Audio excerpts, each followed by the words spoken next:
Guys, this is a video of to never ever pull fire alarms in public buildings. Okay?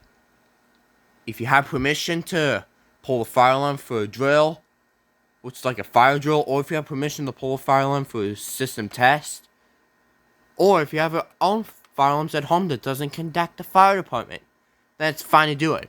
But if you just see one on the wall in a public building, don't just go up to it and just do this. Okay? That is bad. Okay? Like, don't even open it.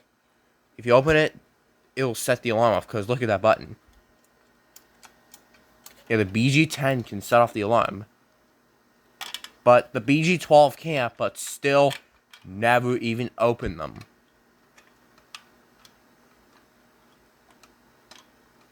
Yeah, that is not okay. Because you could get arrested by the police for pulling the fire alarm. Yeah, it's not okay to do that. Do not ever pull it unless if it's an emergency. So don't ever do this in public buildings. Yeah, don't ever pull these.